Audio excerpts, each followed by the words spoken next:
Hi friends, എല്ലാവർക്കും നമസ്കാരം. അപ്പോൾ ഇന്ന് ഞാൻ പറയുന്നത് ചില സ്ത്രീ പുരുഷന്മാർക്ക് ഏറ്റവും അടുത്ത ബന്ധുക്കളോട് അല്ലെങ്കിൽ കൂടുതൽ സ്വാതന്ത്ര്യമുള്ളവരോട് തോന്നുന്ന ലൈംഗികപരമായിട്ടുള്ള ഒരാസക്തി, അതിനെക്കുറിച്ചാണ്. അതുപോലെ അതിൻ്റെ കാരണം എന്താണെന്നും ഒരു യുവാവിൻ്റെ ഒരനുഭവം, ആ യുവാവിൻ്റെ വൈഫിൻ്റെ ചേച്ചിയുമായിട്ടുള്ള ഒരനുഭവം, അതാണ് ഇന്നത്തെ വീഡിയോ. അതിനു മുമ്പ് എൻ്റെ ഈ ചാനൽ നിങ്ങൾ ആദ്യമായിട്ടാണ് കാണുന്നതെങ്കിൽ ഒന്ന് സബ്സ്ക്രൈബ് ചെയ്യണം, ലൈക്ക് ചെയ്യണം, കൂട്ടുകാർക്ക് ഷെയർ ചെയ്യണം കേട്ടോ.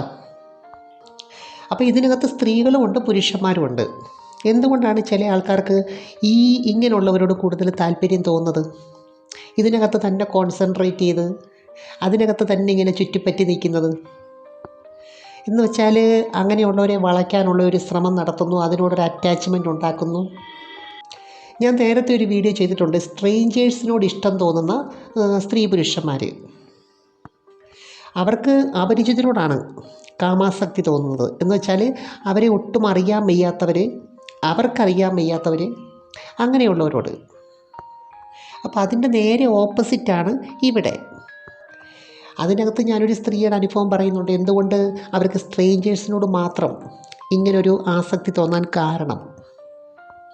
അപ്പോൾ ഇവിടെയും ഇങ്ങനെ തോന്നാനായിട്ടുള്ള ഒരു സൈക്കോളജിക്കൽ റീസൺ ഉണ്ട്.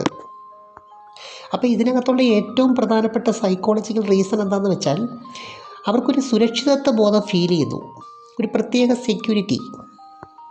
അപ്പോൾ ഈ ഒരു ഫീലിങ്സ് അവരുടെ മനസ്സിനെ കൂടുതൽ സ്വതന്ത്രമാക്കുന്നു. അപ്പോൾ ഈ ഒരു സർക്കംസ്റ്റാൻസസ് ചില ആൾക്കാരുടെ ബ്രെയിനിൽ ഒരു ഇമോഷണൽ സ്റ്റിമുലേഷൻ ഉണ്ടാക്കുന്നുണ്ട്. അപ്പോൾ ഇങ്ങനൊരു ബന്ധം കിടക്കുന്നതുകൊണ്ട്, ഇങ്ങനൊരു അടുപ്പം ഉള്ളതുകൊണ്ട് മറ്റാർക്കും അങ്ങനെ ഒരു പരാതിയില്ല. കാരണം അവർ ബന്ധുക്കളല്ലേ. അതുപോലെ തന്നെ വീടുകളിലേക്ക് ഏത് സമയത്തും കയറി ചെല്ലാനുള്ളൊരു സ്വാതന്ത്ര്യമുണ്ട്. സാധാരണ ആരോഗ്യമുള്ള ഒരു സ്ത്രീയെയും പുരുഷനെ സംബന്ധിച്ച് എപ്പോഴും സുന്ദരമായതിനോടൊക്കെ ഒരു ആകർഷണമുണ്ട്. അതുപോലെ സ്ത്രീ പുരുഷന്മാർക്കായാലും ഏറ്റവും അടുത്ത ബന്ധത്തിലുള്ളവരുടെ ഒരു പ്രത്യേക സ്നേഹവും അവരോട് സംസാരിക്കാനൊക്കെ ഒത്തിരി ഇഷ്ടമാണ്, പ്രത്യേകിച്ചും പെൺകുട്ടികൾക്കും ആൺകുട്ടികൾക്കും ഒക്കെ. അതിന് മറ്റൊരു മീനിങ് ഒന്നുമില്ല, മറ്റൊരു കാഴ്ചപ്പാടും ഇല്ല. എന്നാൽ ചിലവരെ സംബന്ധിച്ച് ഈ ഒരു സാഹചര്യം ലൈംഗിക പ്രചോദനമായിട്ട് മാറാം. അതിനകത്ത് സ്ത്രീയുമുണ്ട് പുരുഷനുമുണ്ട്. എന്ന് വെച്ചാൽ കുറച്ചുകൂടെ മനസ്സിലാകുന്ന രീതി പറഞ്ഞാൽ, അവർക്ക് പ്രാപിക്കാൻ പറ്റുന്നവരോട് തോന്നുന്ന ഒരഭിനിവേശം. അപ്പോൾ ഇതൊരു പ്രാക്ടിക്കലായിട്ട് മാറുന്നതിൻ്റെ പിന്നിൽ ഓരോരുത്തർക്ക് ഓരോ കാരണമാണ്. അപ്പോൾ ഇതിനകത്ത് യുവാവിൻ്റെ ഒരു അനുഭവം ഞാൻ പറയാം, വിവാഹം കഴിച്ചതിന് ശേഷമുള്ള ഒരനുഭവം. അപ്പോൾ ഈ പയ്യനെ കാണാനൊക്കെ നല്ല സ്മാർട്ടാണ് കേട്ടോ, ആര് കണ്ടാലും ഒന്ന് നോക്കും, ശ്രദ്ധിക്കും. അതുപോലെ ഈ കല്യാണം കഴിച്ച പെണ്ണും സുന്ദരിയാണ്. പെണ്ണിനൊരു ചേച്ചിയുണ്ട്, ചേച്ചി സുന്ദരിയാണ്. പക്ഷേ ഇവൻ്റെ വൈഫിൻ്റെ അത്രയും ഗ്ലാമർ ചേച്ചിക്കില്ല. അപ്പം നമ്മുടെ ഇവിടുത്തെ മെയിൻ കഥാപാത്രം ഈ ചേച്ചിയാണ്. പുള്ളിക്കാരിയുടെ കല്യാണം കഴിഞ്ഞിട്ടില്ല, കല്യാണം വേണ്ട എന്നുള്ള തീരുമാനമാണ്. കാരണം നേരത്തെ ഈ ചേച്ചിക്ക് ഒരാളുമായിട്ട് തീവ്രമായ പ്രണയം ഉണ്ടായിരുന്നു. പക്ഷേ അത് പരാജയപ്പെട്ടു, ബ്രേക്കപ്പായി. അതിനുശേഷം വിവാഹം വേണ്ട എന്ന തീരുമാനത്തിൽ ഒരു ഓൺലൈൻ ജോബൊക്കെ ചെയ്തിങ്ങനെ നിൽക്കുകയാണ്. അപ്പോൾ ഇവൻ പറഞ്ഞത്, ഫേസിന് അനിയത്തിയുടെ അത്രയും സൗന്ദര്യമൊന്നുമില്ലെങ്കിലും സ്ട്രക്ചർ നല്ല സൂപ്പറാണ്. എന്ന് വെച്ചാൽ അവരുടെ മാർഡങ്ങൾക്കൊക്കെ ഒരു പ്രത്യേക ആകർഷണമാണ്, ഒരു പ്രത്യേക ഷേപ്പ്. അങ്ങനെയുള്ളവരുണ്ടല്ലോ, ഒരു സൈഡിൽ നിന്ന് നോക്കുമ്പോഴൊക്കെ അതിൻ്റെ ഭംഗിയും വലിപ്പമൊക്കെ നന്നായിട്ട് അറിയാൻ പറ്റും. അപ്പോൾ വീട്ടിൽ നിൽക്കുമ്പോൾ മിഡിയും ടീഷർട്ടുമാണ് മിക്കവാറും വേഷം. അതുപോലെ നടക്കുമ്പോഴൊക്കെ ഇതിനൊരു പ്രത്യേക കുലുക്കമുണ്ട്. അപ്പോൾ വിവാഹം കഴിഞ്ഞതിന് ശേഷം ഇടയ്ക്കൊക്കെ ഭാര്യയുടെ വീട്ടിലൊക്കെ പോയി നിൽക്കാറുണ്ട്. ഭാര്യയുടെ അച്ഛനും അമ്മയുണ്ട് കേട്ടോ ആ വീട്ടിൽ. അപ്പോൾ ഈ വിവാഹം കഴിഞ്ഞതിന് ശേഷം ഇവ ശ്രദ്ധിച്ച ഒരു കാര്യമുണ്ട്, ഈ പുള്ളിക്കാരി ഒരു പ്രത്യേക രീതിയിലാണ് ഇവനോട് സംസാരിക്കുന്നതും നോക്കുന്നതും ഇടപഴകുന്നതും ഒക്കെ തന്നെ.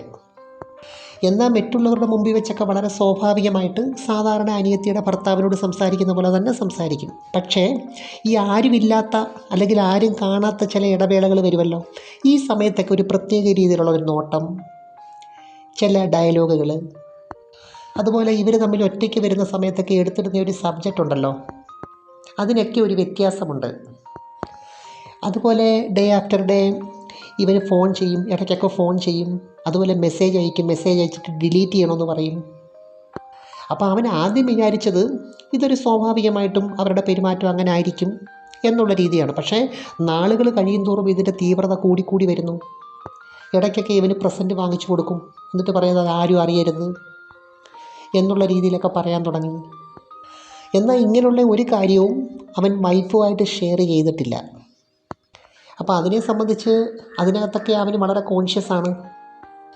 അപ്പോൾ പറയേണ്ട കാര്യങ്ങൾ എന്തൊക്കെയാണെന്നും പറയേണ്ടാത്ത എന്തൊക്കെയാണെന്നൊക്കെ അവന് നന്നായിട്ട് അറിയാം. അതിനകത്തൊക്കെ കോൺഷ്യസ് ആണ് ആൾ. കാരണം ഇതൊക്കെ പിന്നീട് ഒരു ഇഷ്യൂ ഉണ്ടാവാം. അപ്പോൾ ഇങ്ങനെയുള്ള ഇവരുടെ ഈ പെരുമാറ്റം ഇവനിതൊരു രസമായിട്ട് തോന്നി. ഇവനിത് ആസ്വദിക്കാൻ തുടങ്ങി. അപ്പോൾ ഇടയ്ക്ക് ഭാര്യ ഭർത്താവും കൂടെ വീട്ടിൽ വരും. തങ്ങിയിട്ട് ഒരു ദിവസമൊക്കെ കഴിഞ്ഞാണ് പോകുന്നത്. അപ്പോൾ ആദ്യമൊന്നും ഇങ്ങനെയുള്ള സംസാരങ്ങളെ ഉള്ളായിരുന്നു. തൊടലോ പിടിക്കലോ സ്പർശനങ്ങളോ ഒന്നും ഇല്ലായിരുന്നു.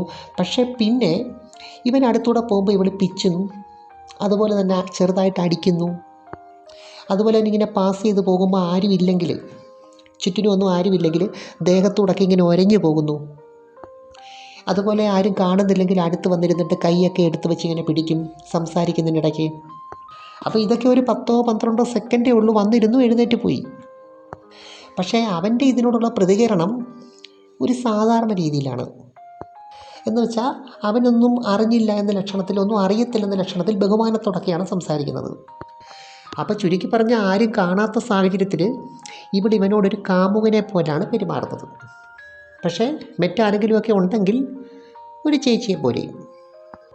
അപ്പോൾ ഇടയ്ക്ക് ഇവർ തമ്മിൽ ചാറ്റ് ചെയ്യാറുണ്ട്. ഞാൻ നേരത്തെ പറഞ്ഞല്ലോ.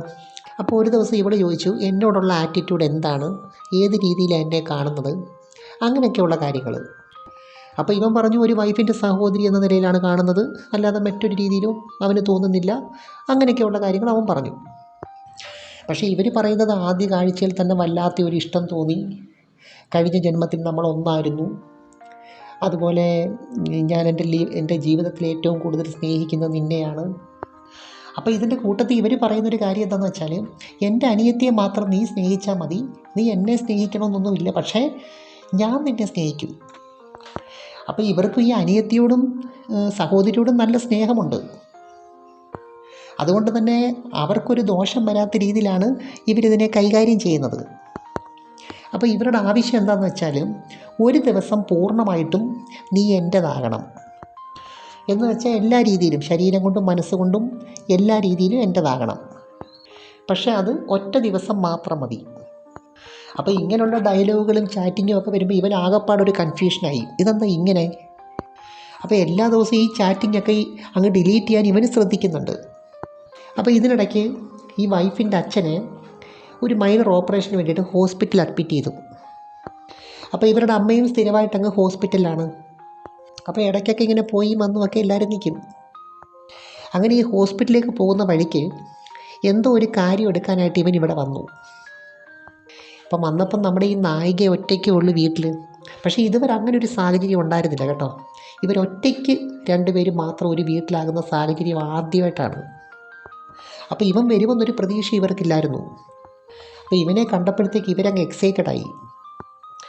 അവൾ പെട്ടെന്ന് തന്നെ ഡോറങ്ങ് അടച്ചു, ഫ്രണ്ട് ഡോറ്. ഈ കാമുകന്മാരെ ഒറ്റയ്ക്കൊക്കെ കിട്ടുമ്പോൾ കാമുകിമാർ ഒത്തിരി ഇഷ്ടമുള്ളവർ ചെയ്യുന്ന ഒരു രീതിയുണ്ടല്ലോ, അതാണ് പിന്നെ അവിടെ നടന്നത്. അപ്പോൾ ഇവൻ പറയുന്നത് ഇവർ ചുംബിക്കുന്നതൊക്കെ രീതി വളരെ തീവ്രമാണ്. സാധാരണ ഒരു രീതിയല്ല, കുറച്ച് ഡീപ്പായിട്ടുള്ള രീതിയുണ്ടല്ലോ അത്. എന്നിട്ട് ഇവിടെ ഇങ്ങനെ മടിയിലൊക്കെ പിടിച്ച് ഇവനെ കിടത്തിക്കൊണ്ട് ഓരോന്നൊക്കെ ഇങ്ങനെ സ്നേഹത്തോടു കൂടി സംസാരിക്കുകയാണ്. അപ്പോൾ അവൻ വന്നിട്ട് വെള്ളം ഒന്നും കുടിക്കാത്തതുകൊണ്ട് നല്ല ദാഹമായിരുന്നു. ഇത് മനസ്സിലാക്കി അവിടെ കയ്യിലുള്ള 2 കുടവും അവന് കൊടുത്തു. കുറേ നാളായിട്ട് ഈ വീട്ടിൽ വരുമ്പോഴൊക്കെ ഈ കുടങ്ങൾ കാണാറുണ്ട്, പക്ഷെ അതൊന്നും പിടിച്ചു നോക്കാൻ പറ്റിയിട്ടില്ല. ഇപ്പോൾ ഒരവസരം കിട്ടിയപ്പോൾ അവൻ നന്നായിട്ട് വിനിയോഗിച്ചു. അങ്ങനെ കുടത്തിനകത്തുള്ള തേനെല്ലാം ഇവനെ കൊണ്ട് മാറി മാറി കുടിപ്പിച്ചു. കുറച്ച് കഴിഞ്ഞപ്പോൾ അവൾക്ക് തേങ്ങാ പൊതിക്കണമെന്ന് തോന്നി. അവൾ കമ്പിപ്പാര തപ്പിയെടുത്തു. അപ്പോൾ ഈ അടിക്കുന്ന സമയത്ത് ഇവൾ എന്തൊക്കെയോ ചെറുതായിട്ട് പെറുപെറുക്കുന്നുണ്ട്, പക്ഷേ ഒന്നും മനസ്സിലാകുന്നില്ല. അപ്പോൾ അന്നേരത്തെ ഒരു അനുഭൂതിയിൽ എന്തൊക്കെയോ പറയുവാണെന്നാണ് ഇവൻ കരുതിയത്. അങ്ങനെ 2 പേർക്കും മറക്കാൻ പറ്റാത്ത ഒരനുഭവമായിട്ട് ആ സമയം അവർ മാറ്റിയെടുത്തു. പക്ഷേ ഇതിന് ശേഷമാണ് അവന് ഫീൽ ചെയ്യുന്ന കാര്യങ്ങൾ പിന്നീട് നടക്കുന്നത്. അപ്പോൾ ഈ ഒരു സംഭവത്തിന് ശേഷം പുള്ളിക്കാരിയുടെ പെരുമാറ്റത്തിൽ മൊത്തത്തിലൊരു മാറ്റം എന്ന് വെച്ചാൽ, ഇവർക്ക് പഴയതുപോലുള്ള ആ ഒരു സംസാര രീതി ഒന്നുമല്ല. അതുപോലെ ചാറ്റ് ചെയ്താൽ തന്നെ പെട്ടെന്ന് സ്റ്റോപ്പ് ചെയ്യും. അതുപോലെ മറ്റുള്ള ഇടയ്ക്കുള്ള ഫോൺ വിളികളില്ല. സാധാരണ എങ്ങനെയാണോ ഒരു അനിയത്തിയുടെ ഹസ്ബൻഡിനോട് പെരുമാറുന്നത് ആ രീതിയിൽ. പക്ഷേ ഇവനത് ഫീൽ ചെയ്തു. എന്ന് വെച്ചാൽ സാധാരണ ഫീലിങ്സ് അല്ല, ഒരു വല്ലാത്ത ഫ്രസ്ട്രേഷൻ ഉണ്ടാക്കുന്ന രീതിയിലുള്ള ആ ഒരു പെരുമാറ്റമാണ് പിന്നെ ഇവരുടെ ഭാഗത്തുനിന്ന് ഉണ്ടാകുന്നത്. അങ്ങനെ ആ ഒരു ബുദ്ധിമുട്ട് കൊണ്ട് ഇവൻ എൻ്റെ ഇടയ്ക്ക് ഒരു കൗൺസിലിങ്ങിനെ പോലെ വന്നു. അങ്ങനെ ഈ യുവതിയായിട്ട് സംസാരിക്കാനുള്ളൊരു സാഹചര്യം ഉണ്ടായി. അപ്പോൾ ചുരുക്കി പറഞ്ഞാൽ, ഞാൻ നേരത്തെ പറഞ്ഞില്ലയോ ഈ പെൺകുട്ടി വിവാഹം കഴിക്കാൻ നിൽക്കുന്നതിൻ്റെ കാരണം നേരത്തെ ഒരാളെ പ്രണയിച്ചിരുന്നു. അപ്പോൾ ആ പ്രണയിച്ച ആളും ഇവനുമായിട്ട് ഒരു ചെറിയ ഒരു ബന്ധമുണ്ട്. ബന്ധമെന്ന് വെച്ചാൽ ഏകദേശം അവനെ പോലത്തെ തന്നെ ഒരു സ്റ്റൈലാണ് ഇവൻ്റെയും. പ്രത്യേകിച്ച് ഇവർ തമ്മിലുള്ള ഹൈറ്റ്, അതുപോലെ തന്നെ മൊത്തത്തിലുള്ള ശരീരപ്രകൃതം, അതുപോലെ ഹെയർ സ്റ്റൈല്, അതുപോലെ സംസാരത്തിൻ്റെയൊക്കെ ചില കാര്യങ്ങളൊക്കെ യഥാർത്ഥത്തിൽ അവനാണ് ഇവൻ എന്ന രീതിയിലാണ് ഇവക്ക് ഫീൽ ചെയ്യുന്നത്. യഥാർത്ഥത്തിൽ ഈ പെൺകുട്ടിക്ക് അവനെ ഒത്തിരി ഇഷ്ടമായിരുന്നു. പക്ഷേ അവൻ ഒരാളുമായിട്ട് ലൈനായിട്ടാണ് ഇത് ബ്രേക്കപ്പ് ആകുന്നത്. അപ്പോൾ അന്നത്തെ ബ്രേക്കപ്പ് സമയത്ത് വല്ലാത്തൊരു ഫ്രസ്ട്രേഷൻ തോന്നി. ആ ഫ്രസ്ട്രേഷനാണ് ഇവനിൽ കൂടി അവൾ തീർത്തത്. അപ്പോൾ ഇവിടെ മനസ്സിൻ്റെ ഒരു ഭാഗത്തറിയാം ഇവൾ ഈ ചെയ്യുന്ന തെറ്റാണ്, അങ്ങനെ ചെയ്യാൻ പാടില്ല എന്നുള്ളത്. പക്ഷേ ഈ ഫ്രസ്ട്രേറ്റഡ് ആയിട്ടുള്ള മനസ്സിൻ്റെ ഒരു ഭാഗമുണ്ടല്ലോ, ആ ഭാഗം ഇവളെ വല്ലാതെ ഡിസ്റ്റർബ് ചെയ്തുകൊണ്ടിരിക്കുന്നു. അപ്പോൾ ആ ഭാഗത്തെ തൃപ്തിപ്പെടുത്താനായിട്ട് അവിടെ ഉപബോധ മനസ്സ് കണ്ടെത്തിയ ഒരു സൈക്കോതെറാപ്പിയാണിത്. എന്ന് വെച്ചാൽ അവൻ്റെ പ്രണയം കിട്ടി, അവനും പ്രണയിച്ചല്ലോ, അതിനുശേഷം അവൻ്റെ ശരീരവും കിട്ടി, രണ്ടും കിട്ടി. അപ്പോൾ സ്വാഭാവികമായിട്ടും ആ മൈൻഡിന് അവിടെ തൃപ്തിയായി. അപ്പോൾ ഇവിടെ നമ്മൾ ഓർക്കേണ്ട ഒരു കാര്യം, നമ്മൾ ഒരുപാട് ആഗ്രഹിച്ച ഒരു കാര്യം, ഒത്തിരി ആഗ്രഹിച്ചു, പക്ഷേ നമുക്കത് നേടാനോ സ്വന്തമാക്കാനോ ഒന്നും പറ്റിയില്ല, അല്ലെങ്കിൽ അനുഭവിക്കാനൊന്നും പറ്റിയില്ല. അവിടെ നമുക്കൊരു നിരാശ ഉണ്ടായി. ഈ നിരാശ എത്ര നാൾ കഴിഞ്ഞാലും നമ്മുടെ മനസ്സിൽ കിടക്കും. അപ്പോൾ ഏതെങ്കിലുമൊക്കെ അവസരം വരുമ്പോൾ ഈ പഴയ ആഗ്രഹം നമ്മുടെ മനസ്സിലിങ്ങനെ ഉണർന്നു വരും. അപ്പോൾ ഇവർക്ക് ഇവനോട് ഇങ്ങനെ തോന്നാനായിട്ടുള്ള പ്രധാന കാരണം അന്നത്തെ ആ കാമുകൻ്റെ ഏകദേശമൊക്കെ രൂപഭാവം ഇവനുള്ളത് കൊണ്ടാണ്. അങ്ങനെ ഏതെങ്കിലും ഒരു പുരുഷനോട് ചെയ്താൽ അവർക്ക് ആ തൃപ്തി ഉണ്ടാവില്ലായിരുന്നു. അപ്പോൾ അടുത്ത സ്വാതന്ത്ര്യമുള്ളൊരു ബന്ധുവായതുകൊണ്ടാണ് അവനെ വശീകരിച്ചെടുക്കാനും ഇങ്ങനെയൊക്കെ ചെയ്യാനുമുള്ള ഒരു ഫ്രീഡം ഒക്കെ ഉണ്ടായത്. അല്ലാതെ അവിടെ സാഹചര്യത്തിൽ അന്യ ഒരാളുമായിട്ട് മിങ്കിൾ ചെയ്യാൻ വലിയ പാടാണ്. അപ്പോൾ എനിവേ, അടുത്തൊരു സബ്ജക്റ്റുമായിട്ട് വീണ്ടും കാണാം. നിങ്ങൾക്ക് ഈ വീഡിയോ ഇഷ്ടമായെങ്കിൽ തീർച്ചയായിട്ടും ലൈക്ക് ചെയ്യണം, സബ്സ്ക്രൈബ് ചെയ്യണം, കൂട്ടുകാർക്ക് ഷെയർ ചെയ്യണം കേട്ടോ. Thanks for watching. See you next time. By.